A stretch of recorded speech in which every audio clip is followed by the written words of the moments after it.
Thank you very much. I have to thank the organizers for putting us in this position because I feel like Mark Rowe just described the punchline for our paper and his hypothesis.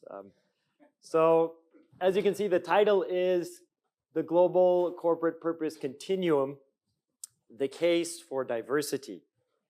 And really the genesis behind this paper comes from another paper that I did 2 years ago called No Need for Asia to be Woke, Contextualizing Anglo-America's Discovery of Corporate Purpose.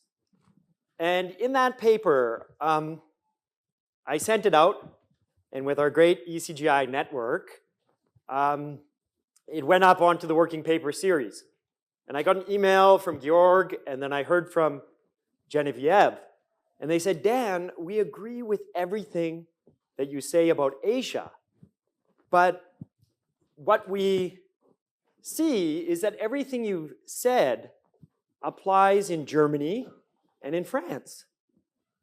And then my colleague in Singapore said to me, Aurelio Gurrea Martinez, an expert in South America, in Latin America, said, Dan, I agree with everything that you said, but it applies in South America.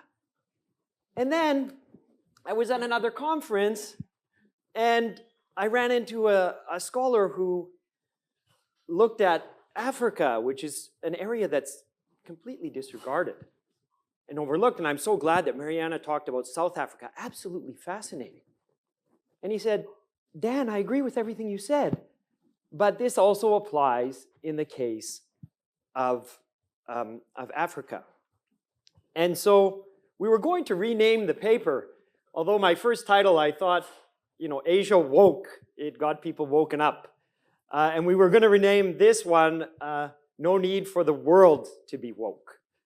But when we started broadening our lens, and we started looking at more and more jurisdictions, we discovered that a lot of the ideas that were brought up in the last session maybe have been raised. But how do we make sense of this in a meaningful way that I think Mark Rowe actually just maybe articulated this mix? And so what I hope you get out of the next 20 minutes is that, firstly, there has been this understanding of the world through this lens which Mariana talked about that is very Anglo-American. And so we fight against that, and I'll do that very quickly, and say the world doesn't need to be woke because it was woken up a long time ago. We've had stakeholderism forever, and how can you make this case that this is something new? But then more importantly, what are the implications of that? And how do we organize this to think about it? And so just in the woke part, if you go back to 2018, Colin Mayer wrote his book, Prosperity. You read the book, and it's a prescription to the world that we are trapped in a world of shareholder primacy, and we need to wake up and learn about this new discovery of stakeholders. And the Business Roundtable comes up, and it's reported around the world. It's an American thing, but around the world, that this is a new idea. Larry Fink writes his famous letter, 2020. He doesn't just write it to US CEOs. He writes it to CEOs around the world. The World Economic Forum has an event, and it's referred to in the literature as a manifesto to the world that we've been obsessed with shareholder primacy and now we need to be woken up. Well, what do we see when we look? This quote from Colin's book. Yeah, this is perfect. So what does Colin say in his book? He says, the Friedman Doctrine has been a powerful concept, and I'm quoting this, that has defined business practice and government policies around the world for half a century. And when me and Georg and Geneviève and Aurelio Gurrea Martinez look at this, we only had 3 words in response to it. Not so fast. And what do we mean by that? Well, it should be obvious from the last session that if you broaden your lens and you take off your Anglo-American blinders and myopia, that the world has been awake to shareholderism for decades and decades. This is not a new idea. Anybody, Ron, Curtis, who've looked at this in detail, this is not new at all. Your paper that was mentioned by Mariana tells this beautiful story and inspired us as well.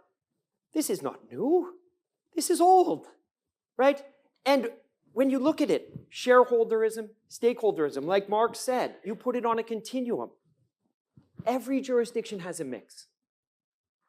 Every jurisdiction has a mix. The question is, where are they on this continuum?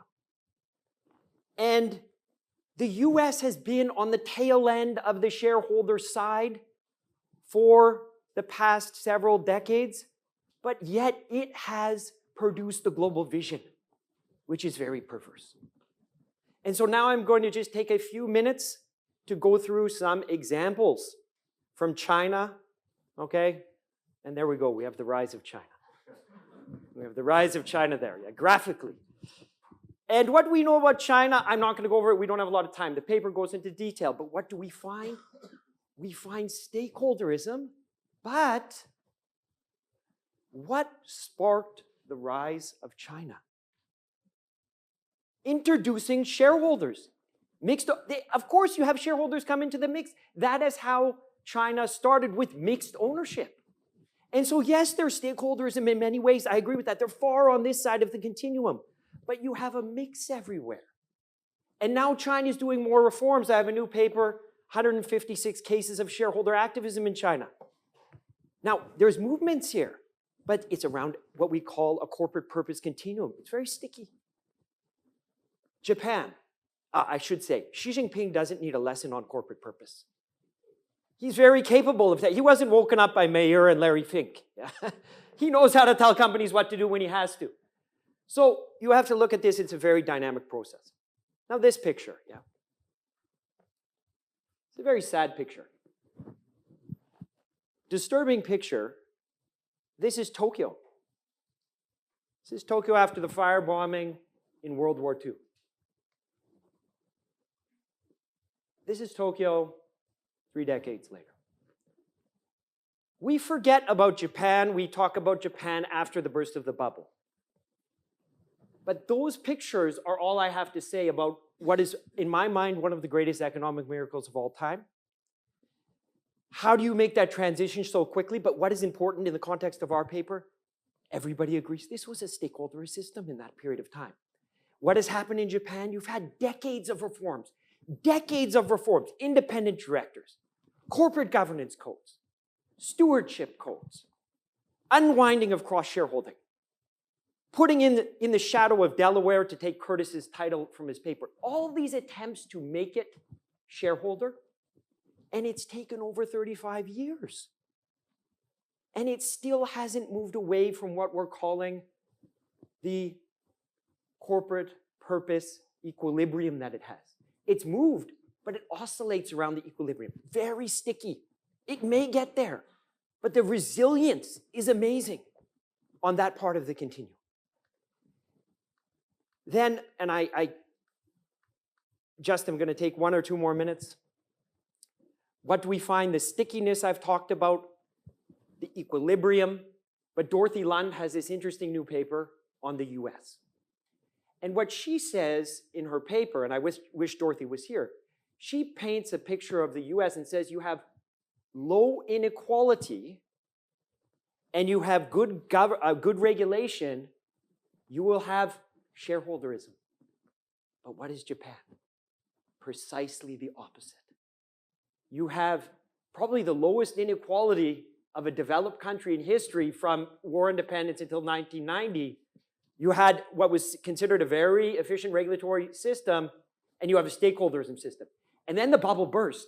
Inequality goes up, and what do you find? Shareholderism being introduced. The opposite of what Dorothy says. Now, I'm not saying she's wrong in the United States, but what I'm saying is the lens, it needs to be expanded. Georg is giving me a punch. So I will say one thing about India. Uma Khan already covered it. India is incredibly important. But what do we find about India? India is on the stakeholderism side of the perspective. If you take Colin Mayer's point of view, you should have more purpose, more stakeholderism everywhere. India is not going to get better if they move the 2% to 5% for corporate social responsibility. All the empirical studies say that's being abused. In developing countries, you need a more clear target. It may require more shareholderism. I hand it over now. Okay, so the scene is set, and we continue our rest of the world tour with Europe and the two largest economies post-Brexit, Germany and France, but we could also talk about the Netherlands and other economies, but just stick on these two. So this is a Rhine River, and in Germany, since the 19th century, Rhine capitalism has has been present, and it's characterized by very specific features that really make Germany perhaps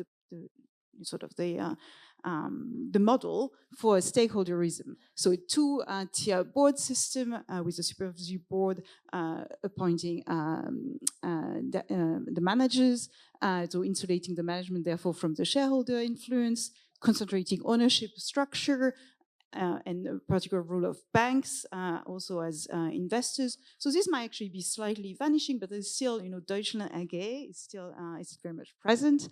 And of course, the famous employee co-determination, whereby large companies, there's a quasi-parity in the supervision board between employees and managers.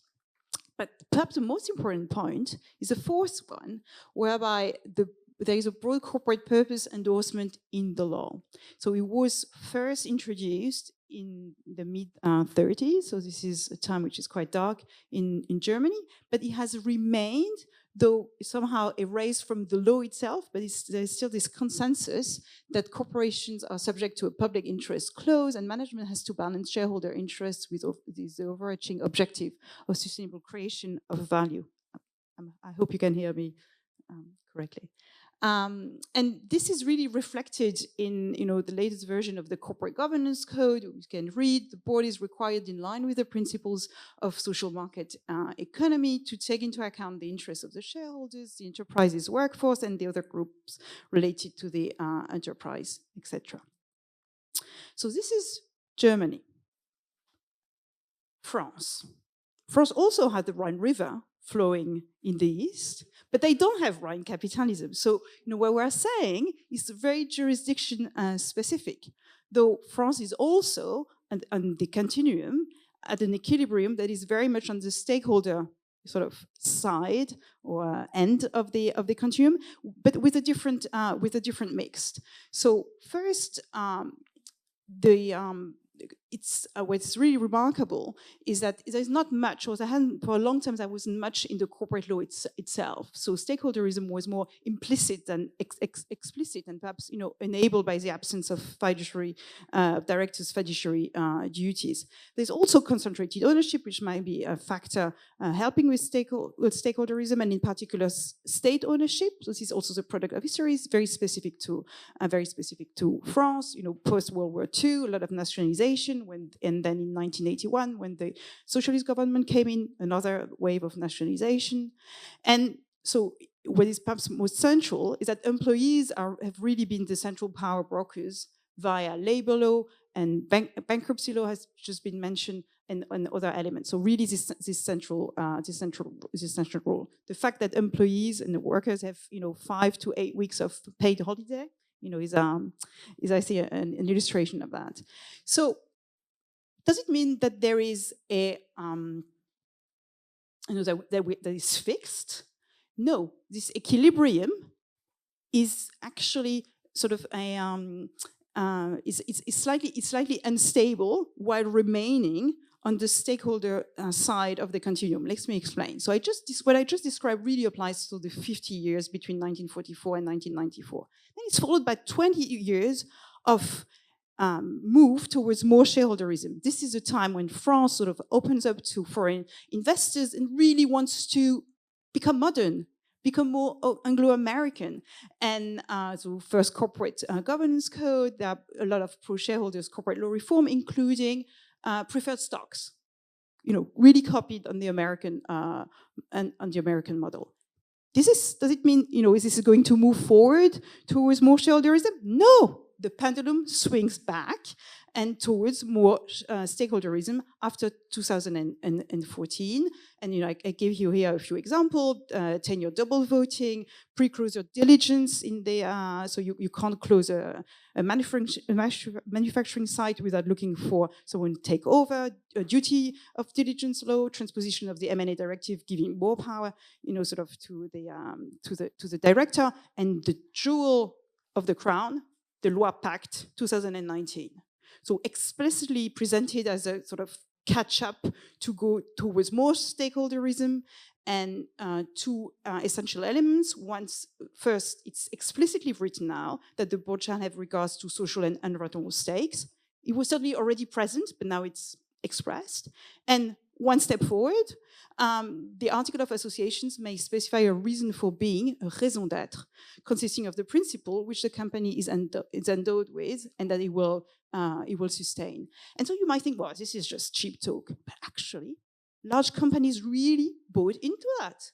More than half of the CAC 40 companies have in their article of associations a reason for being that can be quite long, like this one.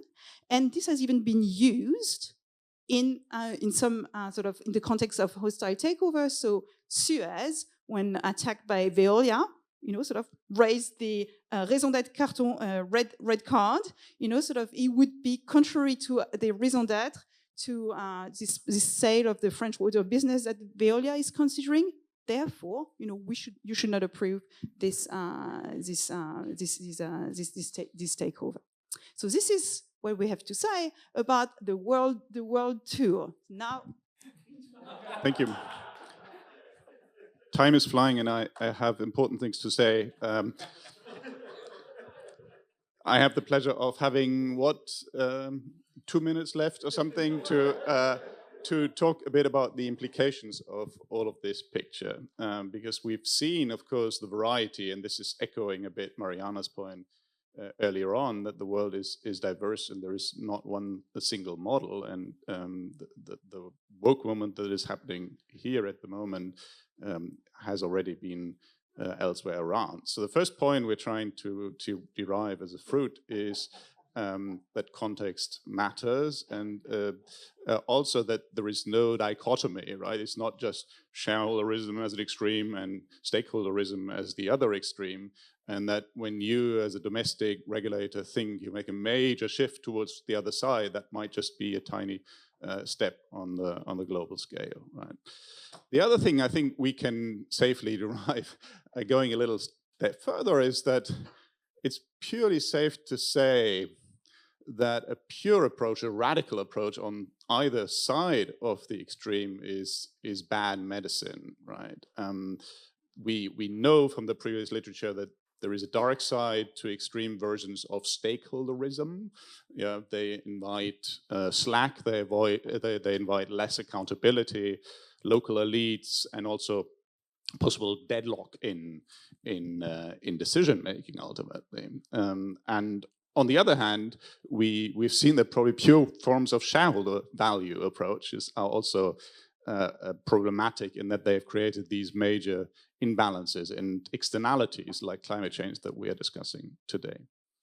Third normative point that we want to derive is that there may be a rivalry in a sense that may be even functional, right? That other people have made this point that certain versions of shareholderism, stakeholderism may be functional given other features that we have in a particular system. And ownership structure is one thing, right? And if we have concentrated ownership, strong local elites, strong powerful business groups, then a stakeholderist approach may be useful in loosening the grip of those powerful business groups, right? And conversely, a shareholder value approach then is no surprise that it's more prevalent here in a dispersed ownership systems. But this argument, I think, is losing its convincing value to some extent because ownership patterns are changing, and we all know that there is a reconcentration happening here, and activism, of course, as a substitute for all of this. On the other hand, we see ownership patterns in the rest of the world changing, so it's not clear that ownership is really a convincing argument. There may be, by the way, other factors. Industry types may be useful in explaining certain directions towards stakeholderism more than other points can be.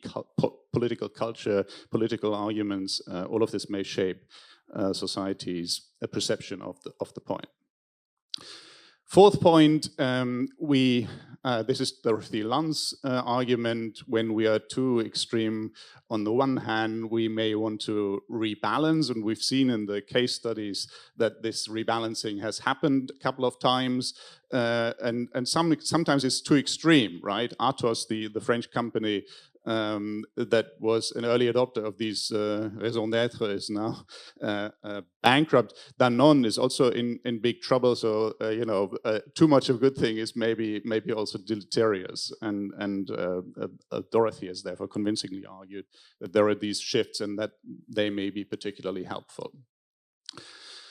Final thing is, I'm almost done, thank you, Erik, that we are reflecting upon whether there may be something of a global trend as well emerging at the moment. Because if you took one thing, I think, from all of these case studies, then you've seen that they are pretty domestic in a certain way. So until the 1990s, roughly, what we see is that the attitudes of jurisdictions towards stakeholderism are really just happening on the national sphere, and the stickiness of a particular approach is surprising.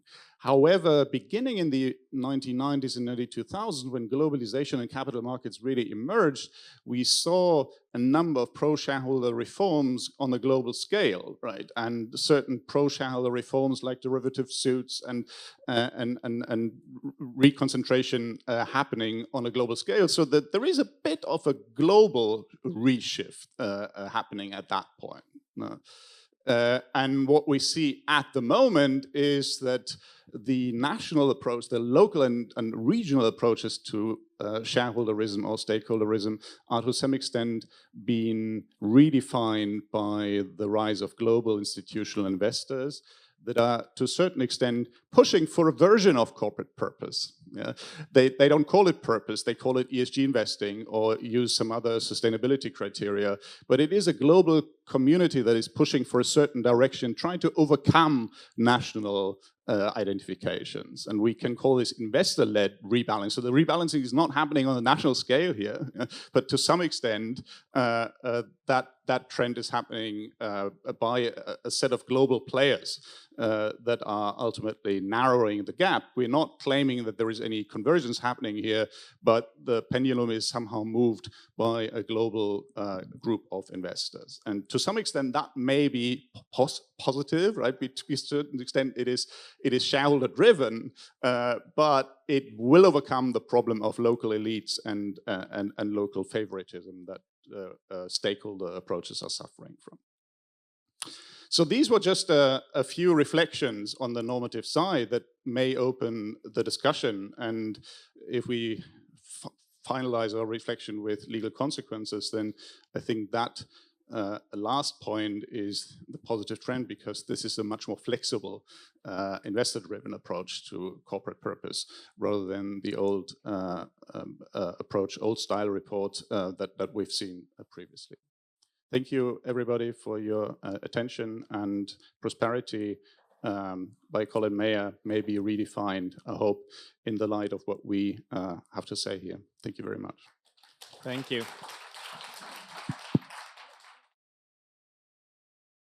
Okay, thank you so much. My name is Chung from Seoul National University. It's such an honor and pleasure to talk about a paper prepared by 4 friends and 4 excellent scholars, including Aurelio, who's not here.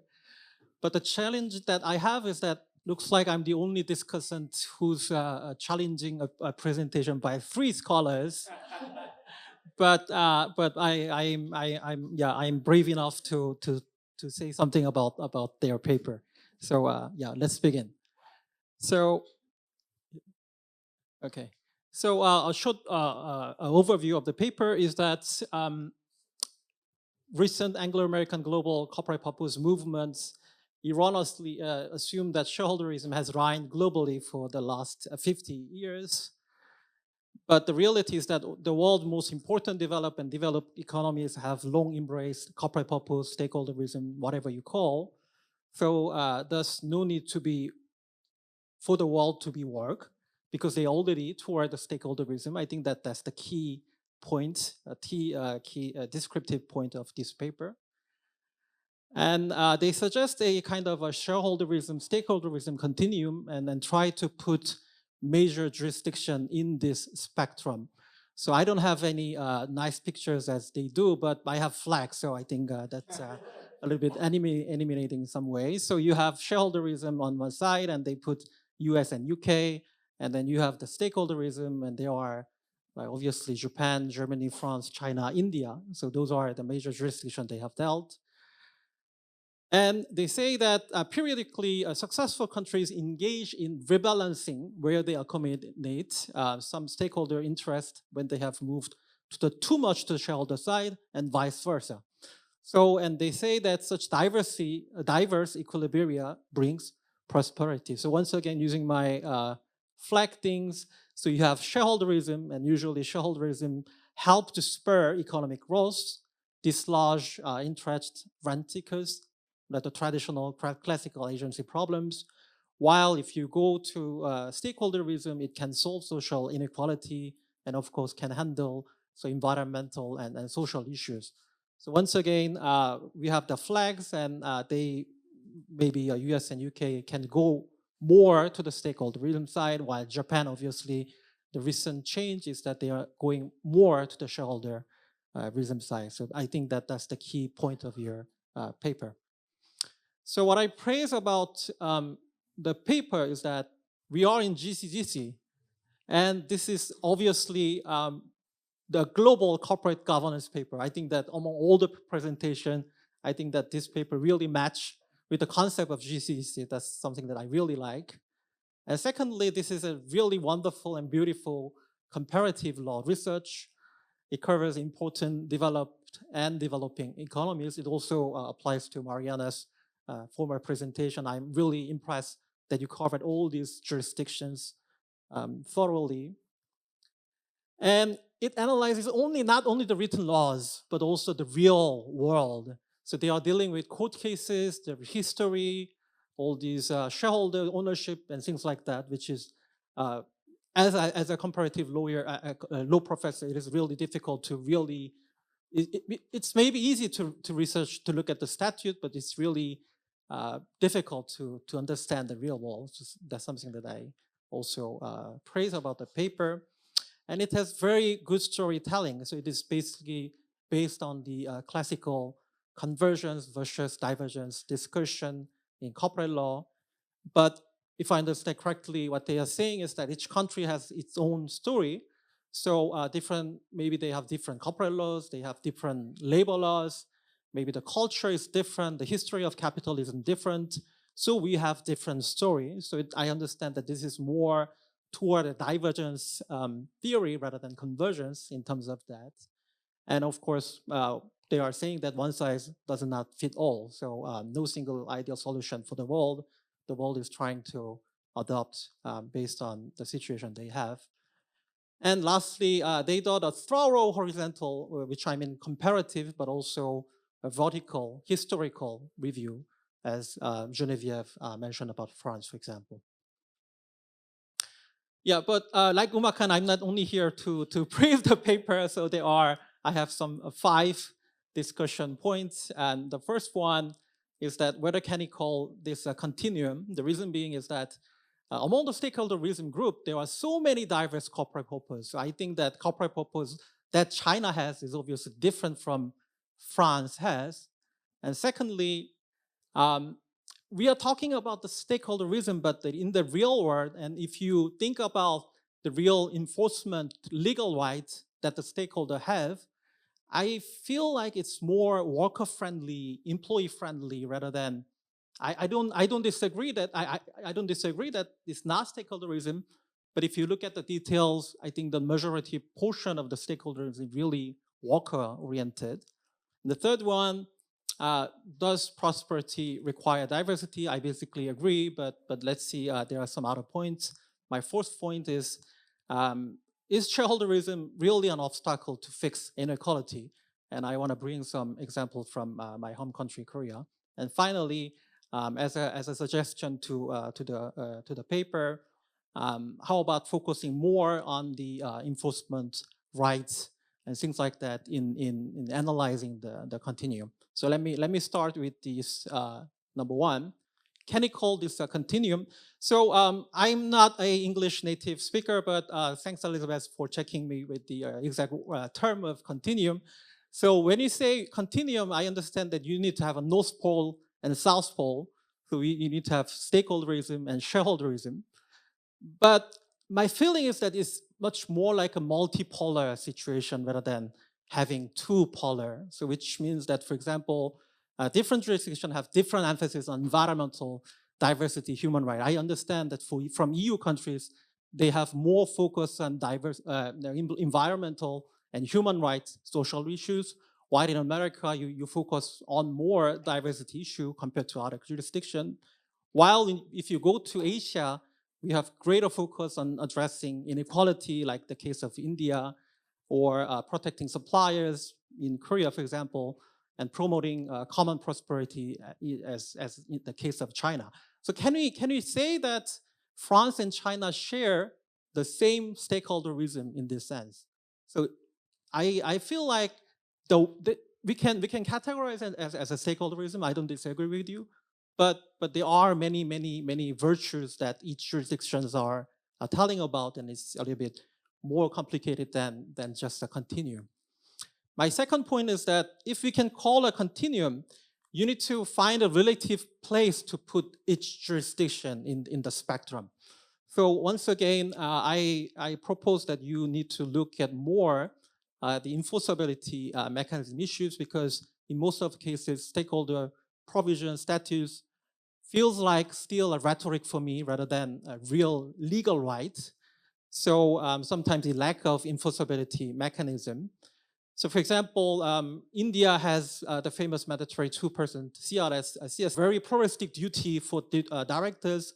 But what I learned from Dan yesterday is that what they do is that the controlling shareholder build a pool in his hometown using this 2% spending. So I don't know whether like, oh, I'm living in this region and please build a pool for me. I don't think that can be enforceable. So that is my point of view on that. And in that sense, can you say that India is more stakeholder oriented compared to UK, whether they have the article section 172 of Companies Act? So I understand, I fully agree with you that on the statute, India is super stakeholderism, but in reality, whether we can say India is more stakeholderism than UK, I think that we can discuss on this. My second point is that among stakeholders, I feel like in most cases, only employees are really taken care of, and they are empowered with adequate enforcement and protection mechanism. So everyone know here, co-determination in Germany, you have to some extent in France and China, they have legal right to be in the board and then to be engaged in the management decision. And you have lifetime employment, used to have actually lifetime employment in Japan, and very strong labor law, union protection in France and Germany. And if you look at the other stakeholders, I think that this kind of enforceability is substantially weaker compared to other workers.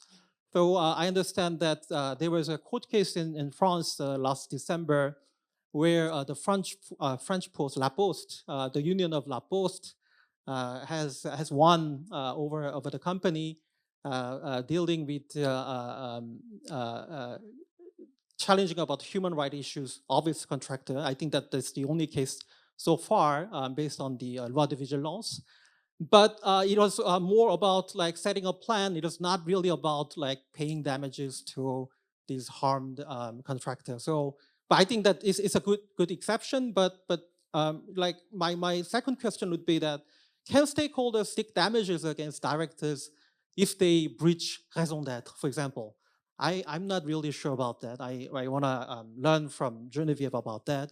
So in sum, it is really difficult to find adequate ways for other stakeholders except for workers to find enforcement and prove damages and things like that. And my hypothesis why employees are taken special take care of is that obviously the majority of voters in political elections, they are employees. Like I think that most of the audience here are employees of universities, right? And then like they have a very strong political and social influence. So maybe that's the reason why only workers are really taken good care of. My third point is, does prosperity require diversity? The reason why I put this title is that the original title of the article was that. So I was actually prosperity requires diversity. So I wanted to challenge a little bit about that. But I found that they decided to change the title. So yeah, but anyway, let's look at it. I agree. But not at least with climate change. We've talked a lot about it yesterday, because it's the most important issue worldwide, and it has a huge collective action problem. International cooperation is really, really required to challenge this issue. This is a little bit different from other ESG issues. So mentioning about Jeff Gordon's work, we need to unbundle climate change from other ESG issues. That's the reason why we need a special treatment of climate change. And in that sense, I think that it is really important to find right channels to spread climate change topics worldwide. I think that there are three types of this. So one is the extraterritorial implement of regulation that the EU Commission is really doing nowadays. So obviously the CBAM, corporate carbon border adjustment mechanism, the EU CS3D, they all have this kind of extraterritorial implementation provisions. Geneviève already presented last year about the hardening of ESG in that sense. The second one would be the initiatives that are spreaded by the supply chain, like the RE100, for example. So I don't agree with the idea of renewable energy, but if I want to supply to Apple, for example, I need to buy renewable energy. That's a very strong venue to deliver this pressure. The last one is obviously the investor pressure that Georg already mentioned. And in that sense, I'm a little bit sad and disappointed that the SEC climate change disclosure rule has been a little bit suspended for a while. But once again, we need this kind of international operation. My first point is shareholderism an obstacle to equality? And in that sense, I want to just bring the example of my home country, South Korea. So the number of retail investors in Korea has dramatically increased. It used to be only 6.5 million 2019, but it's now almost 14.2 million, which is more than double in 2022. And our population is only 52 million. So which means that like if you meet an adult and one of the two adults have some shares in listed company, so everyone in Korea is really, really interested about capital market law, corporate governance issues. Nowadays, it's a very difficult time for corporate law professors like me because they have so many questions why the capital market is not really good in Korea and things like that. And if you look at the number of shareholders in Samsung Electronics, the number is 6.4 million people. We have 6.4 million shareholders, while if you compare to the number of people who receive pension is 6.6, which means that if Samsung makes a dividend, it's like our pension service is paying pension to everyone. So everyone is really conscious about that. And speaking a little bit about US companies like NVIDIA has been really popular. They are doing extremely well nowadays. And Korean retail investors hold US dollar 12 billion in NVIDIA. So all Koreans are really interested about corporate governance of NVIDIA and what's going to happen. So yeah, so dividend and share buyback increase the welfare of the general Koreans. I think that all of us can agree that this is kind of stakeholderism that we can pursue through good shareholderism. So I'll call it as stakeholderism by fair shareholderism. So you can make a way to distribute concentrated wealth in the big firms, which we also talked a little bit about yesterday about the common ownership. And then, like in Korea, of course, the fair investor protection has been top policy for the government because of this issue. Because half of the adults are investing in capital markets, so we all interested about good capital market, good corporate governance.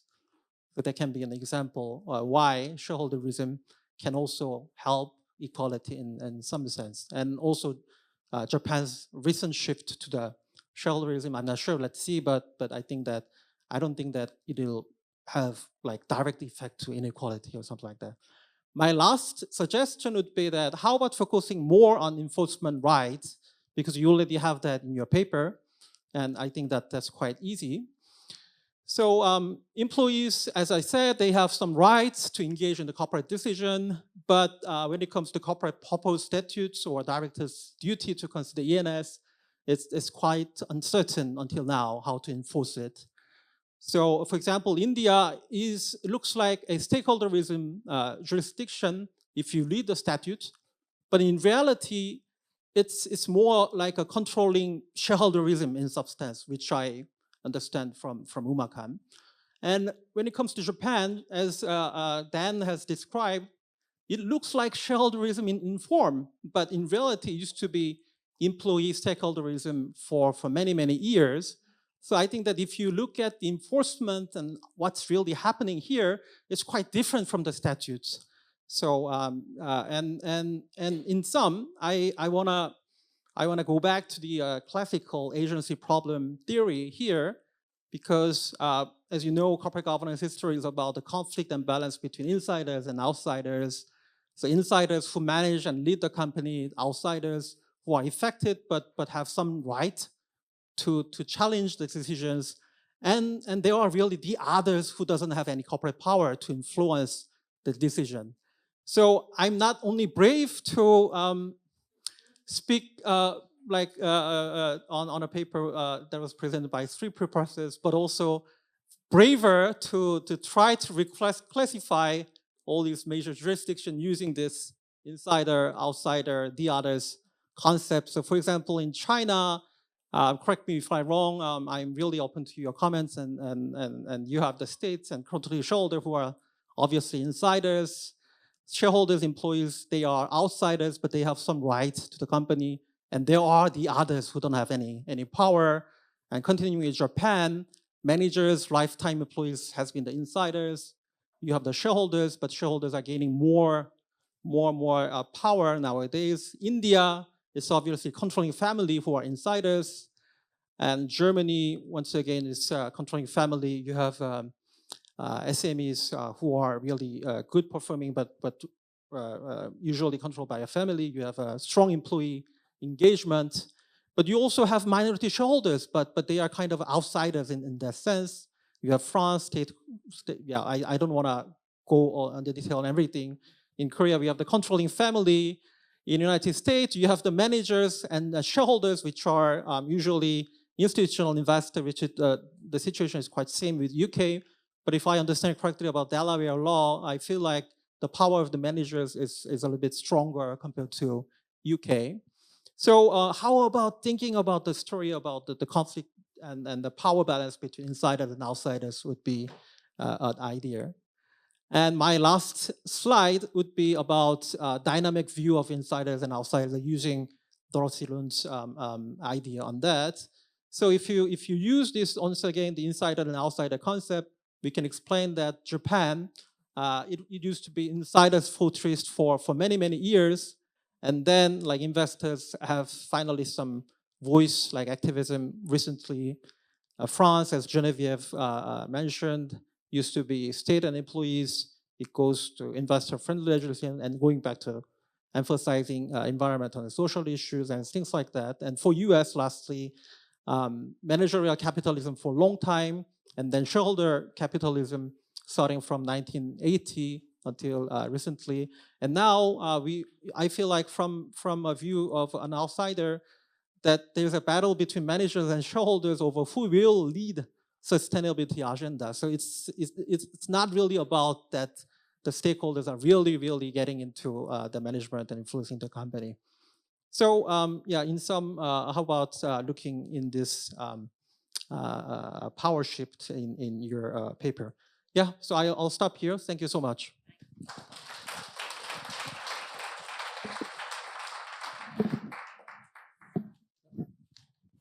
So thank you so much, Joon. Wonderful feedback. I guess I'll just make one or two short comments, and maybe Geneviève and Georg can make one or two. So the first point is this prosperity requires diversity point that you brought up. And I guess I'll push back a tiny bit about that. You know, with China, and I agree with what Jeff says about separating out climate. But if you think, are we going to solve climate? Take Singapore as an example. Only 6% of the market is owned by institutional investors, and almost every company has a controlling shareholder.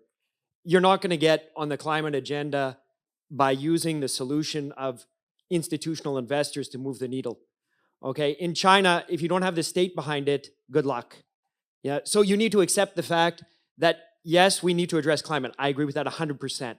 But if you take one common model to this, it's not going to happen. And if it doesn't happen in countries with billion-plus people, good luck. Okay, so you need the diversity. Then I guess the other point is about enforcement. I completely agree with Joon. And we're going to have a separate section in our paper in developing countries. And because we think in developing countries, you would think intuitively, follow stakeholderism. But actually, if you look at India and you say, do you increase the 2% to 5% or 10%? There's corruption. Okay, and this is Aurelio's area. When you have many targets, we all know this about stakeholders, it's hard. If you're in a developing country with huge troubles of enforcement, huge troubles with your courts, that's a recipe for disaster. So we're going to have a separate section on developing countries, not in the paper yet, but it's going to look at, you need a laser focus. Maybe that is shareholder primacy. Yeah, perhaps just one word, because I'd rather hear questions and comments. You made the point that continuum, perhaps it's not the right word. And it's always a problem with analogies, right? So is this more rainbow, clouds? We can think. We'll be creative, but I think we have. I think we see this idea, so this shape, and now we need to find the right word. And I think a word that really matters to us is equilibrium. This idea that you need this mix, because we can correlate that or link that with what Alex Edmonds explained about how to grow the pie. If you are stuck on one side, then there is no possible trade-off, because stakeholders have no interest in giving in and to grow the pie. And same is true if you are right on the other side, you can't grow the pie anymore. All that one.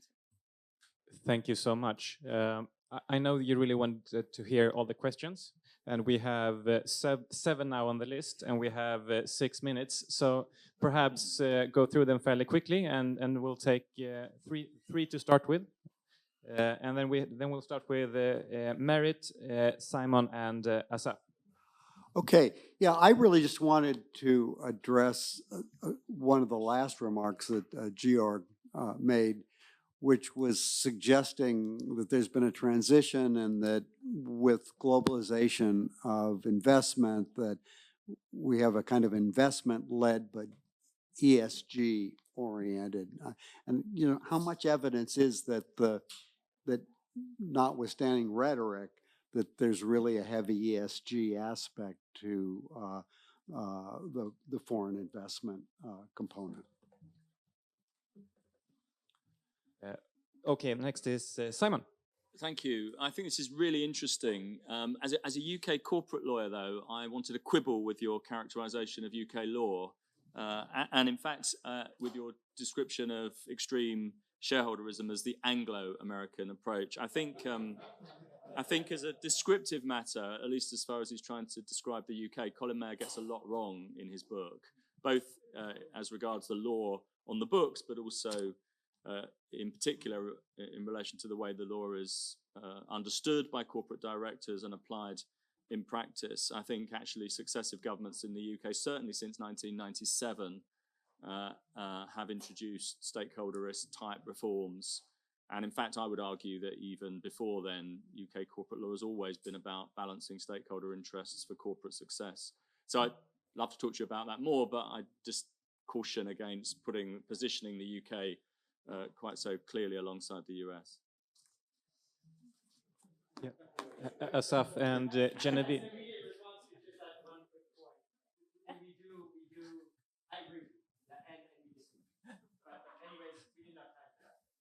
Asaf. Okay. The paper is very rich, but following up on Joon's comment, and perhaps even on one of Georg's old papers, why not complicate the comparative taxonomy a bit by also focusing on local pension markets? I mean, to what extent you have local investors or local residents have their pension money, the pension savings depend on the performance of the local stock market? Thank you. And Geneviève asked us to continue with the question. So, Mark. I like to kind of do it. I think you figure out how to implement concern for employees, corporate governance concern for employees. It could be ESG and stakeholderism. It could also be shareholderism, and the context matters. So French or German executives said, we love our employees, we really care for them. I'm inclined to believe them, give them the benefit of the doubt that that's what's going on. Maybe they're pushed to do it. Maybe they report to a certain board and get selected for that characteristic. When an American manager says, we love our employees, I don't believe them.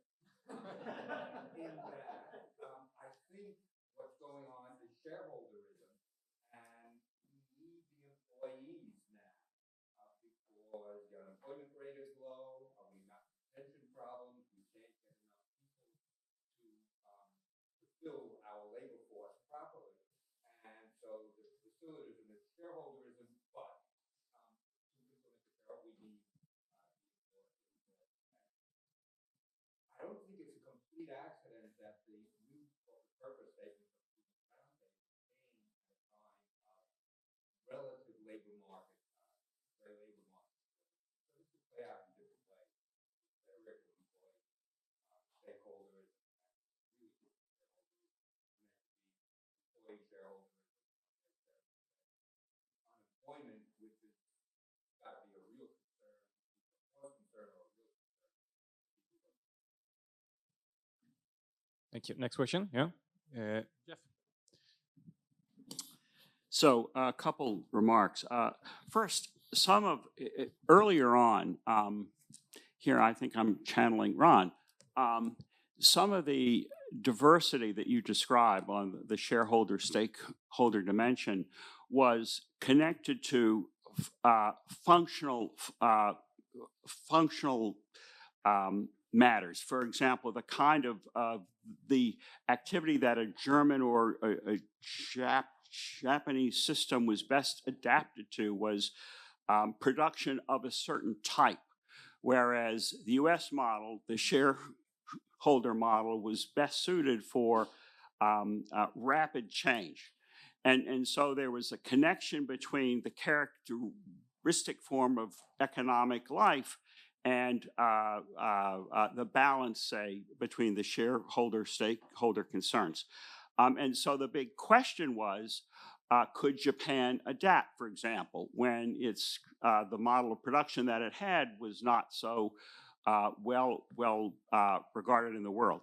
And the answer is, over 20 lost years, maybe the governance system failed precisely because it couldn't adapt. And so there's a whole functionality debate that I think is not yet reflected. The comments that Georg made suggested that that's maybe part of it, but I think that maybe as a historical matter is very important. And I think even today, if you look at the fact that most of the increase, the innovation in the world is coming from the United States, you know, attention needs to be paid. Second point is, I think it's really important to distinguish between global public goods creation, climate change sustainability, which are important to all of us everywhere on the one hand, and the distributional concerns which are local and are national in their significance. And so I think the collapsing of those things is going to drive out the focus on the on the climate change sustainability, which are first order.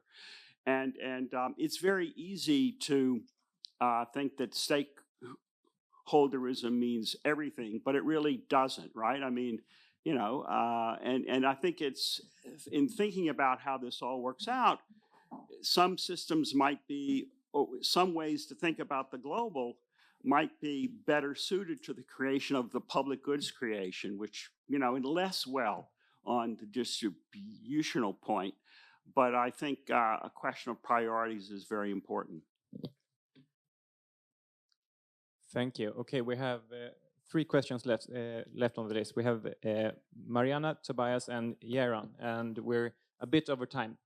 Okay, I was just a little bit puzzled by the normative stance of the paper. Dan, you wrote a previous paper. It was more like to say, well, stakeholderism is not new, no need to be woke.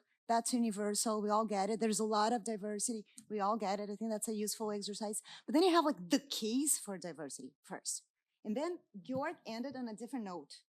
It was like flexible investor-driven approach, which is defensible, of course, but that's not necessarily diversity. Plus diversity, except for the global south, because stakeholderism is good for Japan and Germany, but the global south is really messed up. And I mean, I think all of that is defensible, of course, but I just didn't see how that flew, you know, from the initial part of the paper. And just if I may, Georg, because you asked me something about the normative perspective, and I think there are lots of reasons not to like stakeholderism. We all know them, but I wonder about some of the issues. I think the most contestable ones, and I think this relates to your paper here. So one of them that one I like, and that's old, right? I like for Hansman and Krackerman reasons, which is liability of parent companies. You know, now that there's liability going on in Germany for German firms having attested the safety of dams in Brazil. And now there's this argument now going on in Germany that actually the type of veil piercing or parent company liability that you have in Brazil is against German public policy. So I just wanted to press you on that first. Okay, diversity, but it might be the case that those systems collapse. And second, about the investor-driven approach. I mean, why do you want to favor investors over the stakeholder victims? Yes. Just really quickly, extremely fascinating work. I always envy people who have the chutzpah to just take on these really big picture questions. So the problem with that is that everybody comes up with a data point which points into the exact opposite direction. I have one for you. So my question is, how much does this classification of economies deducted from corporate law and other regulatory aspects as either shareholder risks or stakeholder risks really matter? So Darren Asamoah has a paper which shows that shareholderism in the United States as a driver of inequality and all sorts of other things that we see nowadays actually only takes off during the 1980s once it gets started to be taught at business schools. And I think we all agree that the United States has been, continuously shareholder primacy, but it seems like management styles are not so much tied to this classification, because I could make the same point the opposite direction for Germany, but I'm going to stop here. I think we'll hand the word to Jeroen, and then you'll have to defend. Can I say one word? I know we are terribly over time, but I'm very delighted by all the great ideas that people have for this very ambitious paper. I think we're far more modest than everybody in this room wants the paper to be, because we really started off by observing this diversity against the common perception, right, that there is now a common move towards stakeholderism. That was the starting point, right? And then we also far more modest, Mariana, in observing a sort of trying to make sense of what is happening, right? I mean, I think that's the whole idea. So I think we may have to tone it down or pick up all the ideas that have been voiced here for future research. But I think thank you to everybody for your support and for ideas of how to move this forward. Good? Yeah. Quickly, very quickly. There's even more. Okay, I didn't know. No worries. This was meant to be the final word, Jeroen. I'm going to ruin it all now. No, I'll keep it short. One thing interesting to think about is, I know you mentioned institutional investors. I think there's a difference between, large investment advisors and hedge funds. And hedge funds are way more opportunistic in how they engage with various jurisdictions. So it could be both an instrument and something to kind of flesh out a little bit more about kind of like the normative argument change with engagement of the same hedge funds, but like when they engage in Japan and engage in the US, you see some different, sometimes nuances, sometimes it's like a whole different, approach. So that will be interesting to explore. And I think it also actually applies to Mariana's paper as well. Thank you. Lunch.